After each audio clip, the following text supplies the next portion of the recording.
예, 안녕하십니까. 저기 농식품부에서 원산지 업무를 주로 맡고 있는 김방연이라고 하고요. 농사랑 알림이라는 게 지금 여기에서 교육을 좀 받으셔갖고 현장의 지역에서 실제적으로 잘 모르시는 분이나 좀 궁금해하시는 분들한테 업무 소개라든가 이렇게 안내 역할을 해주는 교사 역할을 해주시기 위해서 이 강의를 듣고 오시는 걸로 알고 있는데, 그래서 이 상당한 중요한 자리에서 이렇게 좀 집중을 해주셔서 상당히 고맙다는 말씀 먼저 드리고요. 그 다음에 저보다나 더 잘 아실 내용일 수도 있습니다, 분명히. 그럼에도 불구하고 좀 아시는 분은 다시 한번 복습을 하신다는 의미에서 들어주시고요. 잘 모르시는 분들은 이런 내용이 있구나라고 좀 기본적인 내용 위주로 설명을 드릴 테니까 그렇게 참고를 하셔갖고 들어주시면 감사하겠습니다. 그리고 죄송합니다. 제가 올 때 3가지 선물을 좀 갖고 왔는데요. 중간중간에 그 질문을 간단히 해서 마치시는 분한테는 여기 컵도 있고요. 이거 3D 그 지구본 애들 퍼즐입니다. 이거 마친 거. 이거 책도 하나 새 걸 갖고 왔는데 3개 질문해서 중간에 좀 마치신 분한테 드리는 걸로 하겠습니다. 이래야지 좀 집중이 될 것 같아요. 그러면은 강의를 시작하겠습니다. 첫 번째 원산지 표시 제도 및 관리 현황에 대해서 말씀드리겠는데요. 지금 원산지 표시 제도의 운영 목적부터 말씀해 드리겠습니다. 지금 일단은 첫 번째로 말씀드리고 싶은 게 원산지라는 게 안전성이랑은 관련이 없다.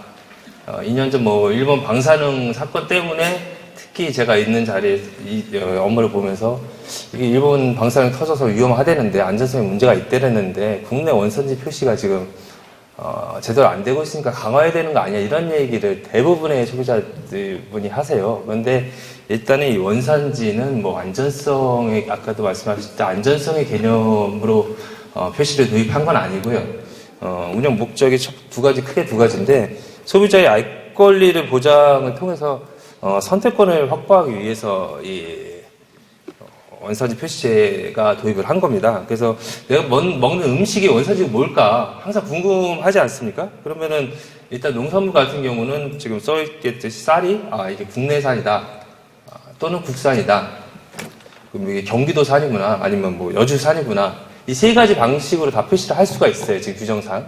그러니까 여주라고 표시돼서 국내산이나 국산을 표시했다고 해서 이게 잘못된 표시가 아니고 이렇게 쓸 수도 있고, 그 다음에 시도명을 쓸 수도 있고 시군명을 이렇게 3가지 정도로 쓸 수가 있습니다. 그리고 국내산이랑 또 국산이랑 틀린 거 아니냐, 이런 얘기를 작년 TV 황금알이라는 프로에서 국산은 순수하게 우리나라에서 생산돼서 나오는 거고, 국내산은 외국의 물품을 갖고 와서 국내에서 제조해서 생산한 거는 그건 국내산이다 라고 일명 어떤 식품 전문가가 나와서 황금알이라는 프로에서 얘기를 함에 따라 그게 인터넷상에 급속도로 터져서 지금까지는 국산이나 국내산이랑 난 똑같은 걸로 알고 있었는데 이게 아니었구나 라고 잘못된 정보들이 쫙 퍼지는 걸 보고 아까 처음에 말씀하신 것처럼 무분별한 정보가 상당히 위험할 수가 있겠구나, 이런 생각을 다시 한번 말씀드리고요. 국내산이나 국산이나 내국산이나 다 똑같은 말로 확실히 이번 기회에 이해를 하셨으면 좋겠습니다.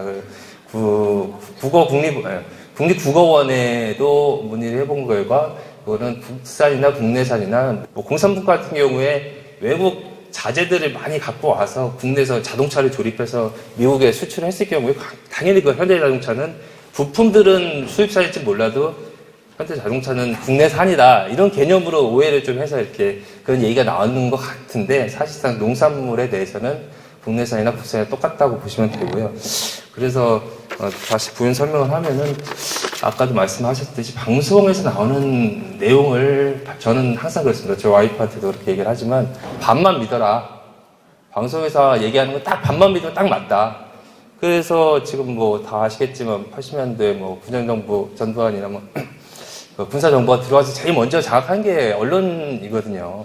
언론만 장악하면은 그 당시에는 80년대니까 잘 모르고 소비자들이 좀 어리석으니까 언론만 장악을 해서 언론에서만 이렇게 잘못된 보도를 하면은 소비자들을, 그러니까 국민들을 이렇게 관리하는 데 충분할 거라고 생각해서 그 당시에는 했겠지만 지금은 벌써 30년이 지났고 이렇게 했는데도 소비자들이 현명하지 못하게 언론에서 나오는 거를 그대로 8, 90% 아까 이효리 얘기도 나왔지만 그게 받아들인다는 거는 상당히 우리 자신들도 문제가 있다라고 저는 판단을 합니다. 그래서 그거는 좀 저희가 이런 강의나 이런 것도 많이 해야겠지만 스스로도 좀 자각을 하는 계기가 돼야 되지 않겠느냐 이런 생각을 말씀드리고 싶습니다.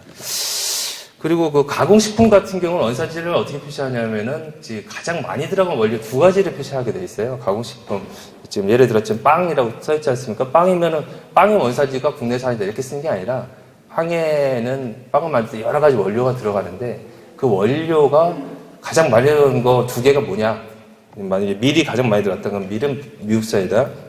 그 다음에 두 번째 들어간 게 팥이다 그러면 중국산이다 이렇게 두 가지를 표시하게 돼 있고요. 콩도, 두부도 지금 예를 들어놨지만 이렇게 콩이랑 두 번째 들어간 게 소금이다 그러면 두 가지 원산지를 쓰게 돼 있습니다. 근데 아울러 지금 뭐 불만, 나중에 다시 말씀드리겠지만 두 가지만 빵 만들거나 두부 만드는데 원료가 뭐 수십 가지 들어갈 수도 있는 거고, 수백 가지 들어갈 수도 있는 건데 두 가지만 표시해서는 뭐 이게 일본산 뭐 방사능 터졌다는데 이게 들어가는 건지 안 들어가는지 어떻게 하느냐 이런 얘기를 많이 하시는데, 지금 명칭에 농산물이 들어갔을 경우에 또 그 농산물이 두 가지 배합순위 순으로 2순위에 안 들어도 또 표시를 하게 돼 있어요. 그러니까 결국 또 예를 들어서 뭐, 사과 과자. 그러면 사과라는 농산물이 과자라는 제품명이 들어갔기 때문에 사과 과자에 사과가 한 10순위 안에, 그러니까 0.1%가 들어갔어도 사과라는 표시를 또 해줘야 돼요. 그러니까 결국은 두 가지에다가 사과 과자는 세 가지가 표시가 되는 겁니다. 그러면 세 가지가 표시되는 거고, 또 복합 원재료라고 있어요. 된장 같은 경우는 고추장이라든가 뭐 이런 고추장 자체도 고추랑 뭐 또 다른 양념이랑 이런 걸 섞어서 만든 복합 원재료라고 하거든요. 그렇게 들어갔을 때는 또 복합 원재료에 들어간 원료 또 두 가지를 또 추가적으로 표시를 하게 되어 있습니다. 그러니까 뒤에서 다시 설명드리겠죠. 두 가지라고는 하지만 이게 경우에 따라서는 10가지, 11가지, 12가지로도 확대가 될 수 있어요. 또 같은 원료를 미국산, 중국산 합쳐서 미국산 콩과 중국산 콩을 합쳐서 또 만들었다. 그런 경우에는 또 그 두 가지 원산지의 혼합 비율을 또 표시를 추가적으로 해야 되기 때문에, 그래서 이게 말이 두 가지지, 관련 업계나 이렇게 따져보면은 평균 한 4-5가지 정도는 표시되는 걸로 일단 알고 계시면 되겠습니다. 그 다음에 두 번째는 공정한 거래 질서 확립 차원인데요.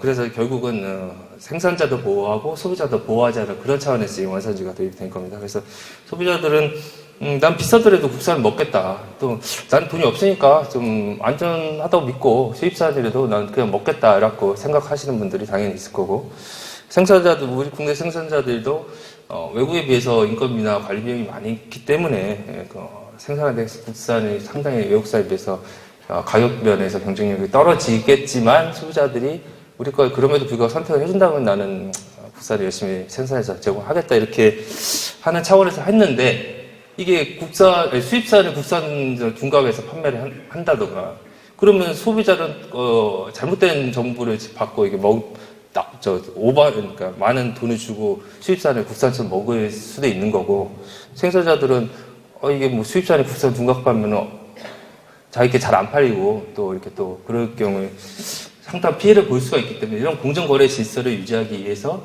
이런 원산지 제도가 도입됐다고 보시면 되겠습니다. 그러면 농산물과 그 가공품 표시 대상 품목에 대해서 좀 말씀을 드리겠는데요. 대부분 농산물은 대부분 표시 대상이라고 보시면 됩니다. 거의 대부분. 가공품도 뭐 대부분이 표시 대상이라고 보시면 되는데, 그렇다고 100%는 아닙니다. 100%는 아니고 연차적으로 계속 늘려왔다가 지금은 거의 대부분이 됐다고 보시면 되는데, 예를 들어서 시장에 가서 쑥을 샀는데 쑥에 원산지 표시가 안 돼 있는 거예요. 다른 뭐 시금치랑 배추라든가 이런 거는 국내산 뭐 이렇게 다 표시되어 있는데 쑥은 표시가 안 돼 있어요.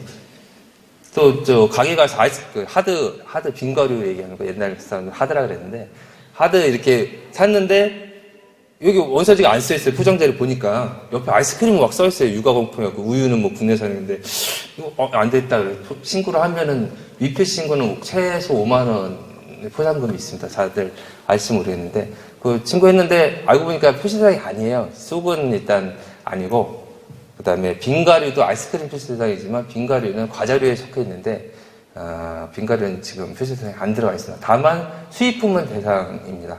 수입품은 국산이나 국내산, 수입산의 구분이 표시대상 품목들이 구분이 되어 있는데, 일단은 이게 뭐 일부 예상이 있는데 일단 이렇게 보시면은 이게 참고로 말씀드리는 건 대부분 표시 대상이라고 보시면 되겠습니다. 그리고 아까 16개까지 품목 그 과장님 말씀하신 거는 다시 말씀드리겠지만 그건 음식점 얘기니까 추후에 다시 설명해 드리겠습니다. 그래서 표시 대상 품목부터 다시 숫자로 말씀드리면 국산은 농산물은 205개 품목이고요. 가공품은 한 262개 품목, 수산물은 191, 가공품은 37. 그다음에 외국산이라고 했는데 보통 수입산이라고 하죠. 이거 다시 설명드리겠는데 어법으로 수입산이 안 맞다 그러더라고요. 외국산이 맞지. 그래서 지금 규정이 수입산으로 되어 있는데 그 외국산 다 바꿔 이렇게 얘기했습니다. 그래서 그건 이제 외국산이 지금 농산물 그 가공품에서 162개 품목군으로 되어 있습니다. 그래서 이 품목군이라는 거는 한 군에 뭐 수십 개, 수백 개가 들어갈 수도 있거든요. 그러니까 수입산은 대부분이 표시 대상이라고 보시면 됩니다. 그 다음에 수산물 그 가공품도 119개 품목군으로 되어 있고요. 그래서 아까도 말씀드렸듯이 이 품목들은 한꺼번에 딱 지정된 게 아니라 이 94년도에 우루과이 라운드 하면서 이렇게 도입이 된 건데 그때 몇 개 품목부터 시작을 해서 표시 대상 품목도 점차적으로 그 관심도나 이런 거에 따라서 매년 이렇게 확대를 해서 지속적으로 확대를 한 결과가 이렇다고 말씀드리겠습니다. 음식점에도 뭐 집단 급식소에서의 표시 대상 품목은 음식점에 가서 먹고 싶은 품목 원산지를 알고 싶은데 16개의 품목만 일단 지정이 되어 있습니다. 16개 품목이 밑에 보시면 아시겠지만 쇠고기, 돼지고기, 닭고기, 오리고기, 양고기, 염소까지 포함입니다. 염소고기, 그다음에 쌀, 배추김치, 이게 농산물이 7개고요. 수산물은 뭐 넙치, 조피볼락, 참돔, 미꾸라지 뭐 이렇게 7개가 있습니다. 이것도 뭐 한 번에 다 지정된 건 아니고요. 아까 과장님도 말씀드렸듯이 우리는 전 세계에서 유일하게 음식점에 대해서 의무적으로 이렇게 해서 표시 안 하면은 형사처벌하고 벌금 때리고 징역 매기고 하는 데가 거의 없다고, 뭐 거의 100%는 아니고 거의 없다고 보시면 됩니다. 프랑스나 아일랜드 뭐 이런 EU 국가, 이 두 개 국가에서 쇠고기에 한해서 쇠고기 뭐 과급병 이런 문제 때문에 이것도 음식 원산지 개념보다도 이력 추적제, 그러니까 뭐 어떤 사고가 터졌을 때 역추적해서 그 사고 원인을 밝혀내는 이력 추적제 차원에서 음식점에서 판매할 때 쇠고기에 한해서만 음식점 원산지를 표시하도록 하고 있고요. 일본은 그냥 민간 자율적으로 해도 되고 안 해도 된다. 근데 했으면 좋겠다라 그냥 권고만 하고 있고, 미국은 뭐 전혀 할 생각도 없고. 그러니까 아까도 우리나라 소비자들이 상당히 예민하시고 좀 강력하신 차원이라 국가에서 그런 거를 전혀 무시하고 우리는 국제적인 분쟁이나 뭐 그런 것 때문에 힘이 약하니까 미국이나 뭐 중국 눈치 봐야 되니까 못한다 이런 거는 옛날 얘기고요. 일단은 소비자들 그 한 예로 재작년 말인가 작년 초쯤에 일본 농림수산성 원산지 표시 담당 과장이나 사무관이 방문을 했습니다. 저희 과에. 그래서 왜 왔냐 그랬더니만 원산지 표시를 강력하게 하고 있다는데 어떻게 하고 있는지 알고 싶어서 왔다. 그래서 몇 년 전에도 오지 않았냐 그랬더니 또 우리도 지금 검토를 하고 있는데 알고 싶어서 왔다. 그래서 쭉 얘기를 한 2시간 동안 했는데 하는 얘기가 자기는 이해가 안 된다는 거예요. 어떻게 16개 품목을 의무하고 875개 품목을 의무하는데 관련 제조국이나 제조업체나 이런 데서 반발이 없느냐. 매년 또 그것도 강화를 한다는데 당연히 반발이 있다. 다만 소비자들이 없으면 제조업체도 없을 거고 아무래도 소비자들이 우선적으로 적용하는 게 맞는 얘기 아니냐. 그래서 그 반발이 있음에도 불구하고 우리는 좀 니네들을 좀 막말로 희생해라 하면서 이렇게 추진을 한 거다. 그랬더니 자기네들은 이해가 안 된다는 거예요. 같은 다 국민인데 한쪽에서 그렇게 반발하면은 아무리 소비자들이 욕을 해도 이 타협이 안 이루어지면 그 추진을 못 한다는 거예요. 그래서 계속 그 정체 상태로 계속 머물러 있는데 그거를 알고 싶어서 왔다는 거예요. 그래서 우리도 뭐 특별한 상황을 그래서 그러면 뭐 업체나 이런 데 인센티브나 뭐 지원해 주는 게 있냐 그래서 없다. 그랬더니 그거 이해 안 된다 그래서 돌아갔습니다. 그거 한 예로 그런 상황임을 다시 한번 말씀을 드리겠고요. 그리고 또 지금 더 강화를 하려고 지금 개정을 하고 있는데, 그래서 문제 하나 드리겠습니다. 이 책으로 하겠습니다. 음식점에서 콩을 좀 추가로 도입을 이제 하려고 해요. 콩에 대한 원산지를. 근데 전 품목, 콩으로 만든 모든 음식에 대해서 표시를 하기에는 도입하는 데 좀 부담이 있어서 일단 이것도 점진적으로 하든가 이렇게 검토를 하고 있는데, 세 가지 품목에 대해서만 이 콩에 대한 원산지를 적용하려고 합니다. 이 세 가지 품목이 뭘까요?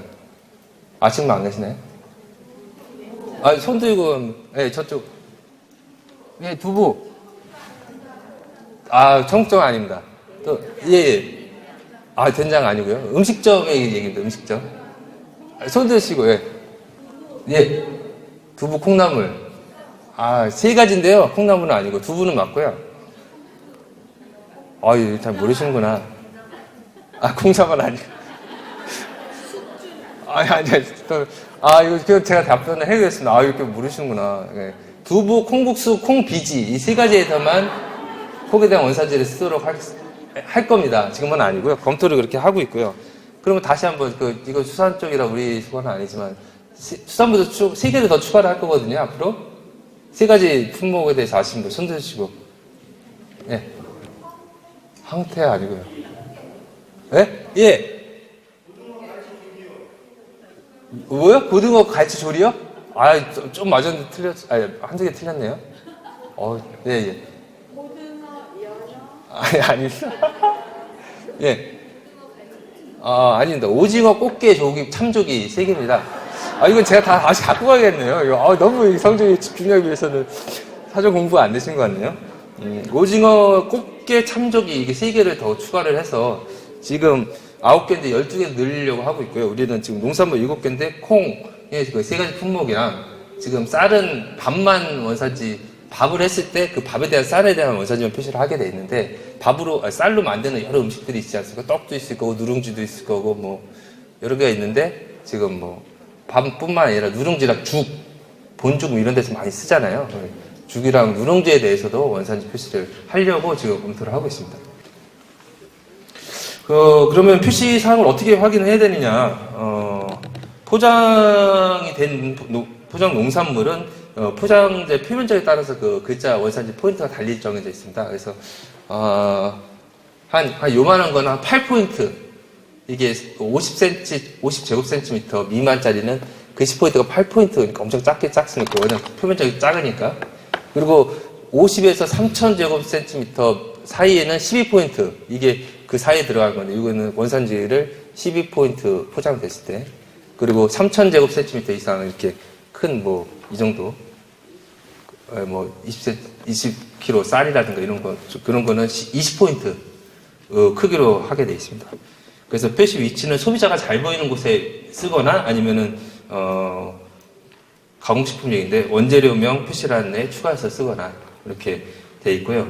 포장되지 않은 농산물에 대해서는 표말 안내 표지판, 그 다음에 일괄 안내 표지판 등의 20포인트 이상으로 쓰게 되어 있습니다. 그 다음에 통신 판매를 할 때도 당연히 원산지를 표시를 해야 되는데요. 그 제품명이나 가격 표시 주의에 표시를 하거나 그게 어려울 경우에는 매체 특성에 따라서 자막 또는 별도 창으로 원산지가 뭐라는 것을 알려줄 수 있도록 하고 있습니다.